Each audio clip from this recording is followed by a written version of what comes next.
En esta ocasión entonces voy a presentarles cómo desarrollar el numeral 7. Recordemos que en la guía de actividades tenemos 4 casos. Voy a hacer el ejemplo para el caso 1. Se recomienda entonces primero leer el caso expuesto. En este caso tenemos que, para este ejemplo, se resaltan dos tipos de reacciones, las eliminaciones E1 y las reacciones de sustitución SN1. Y además es importante que al final del párrafo dice que deben analizar en cada caso qué mecanismo de reacción permite obtener el alqueno y cuál el éter. Es decir, qué tipo de reacción, si es la eliminación E1 o el mecanismo de la sustitución SN1. Y además que tienen que resolver las preguntas del numeral 7. Una vez han leído el caso e identificado las reacciones, lo siguiente es estudiar las características de esas reacciones mencionadas en el caso. Para este caso tenemos entonces la eliminación E1 o unimolecular, la cual se caracteriza por la eliminación de 2 átomos y la formación de un doble enlace o insaturación. Recuerden que la eliminación E1 se da en 2 pasos. El primer paso, que es un grupo saliente, puede salir X o Y se forma un carbocatión, o sea, un carbono con una carga positiva. Y el segundo paso, que se abstrae un protón de los que están en la posición alfa o beta y se forma el doble enlace. Entonces sabemos que en la E1 se forma un alqueno. En el caso de las sustituciones de N1 o unimolecular, hay un nucleófilo que hace su papel de base que permite reemplazar un átomo o grupo, denominado grupo saliente.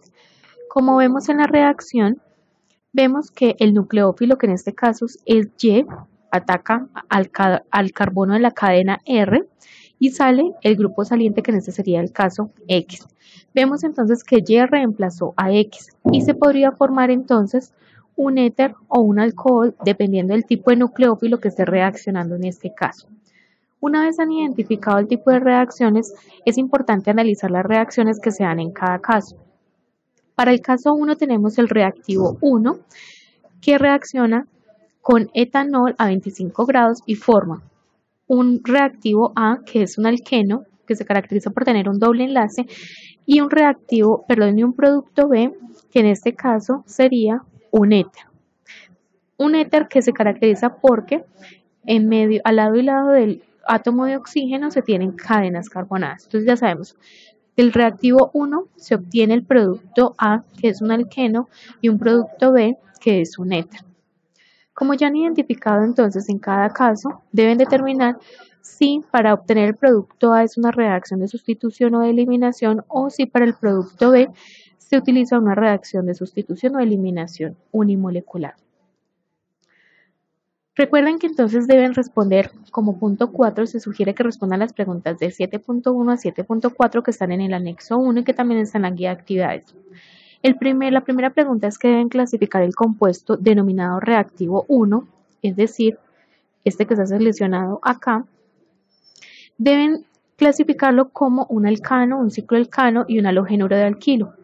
Recuerden que los alcanos son cadenas carbonadas que son lineales. Los cicloalcanos son cíclicos, pueden tener sustituyentes como la línea que vemos sobre esa esquina, y los halogenuros de alquilo son cadenas carbonadas que presentan átomos de halógeno en su estructura como cloro, bromo, yodo y flúor. Segundo, después de que han identificado entonces el reactivo 1, deben nombrar, de acuerdo con las reglas de la IUPAC, ese tipo de reactivos. Si por ejemplo identificaron que era un alcano, deben estudiar la nomenclatura relacionada con alcanos.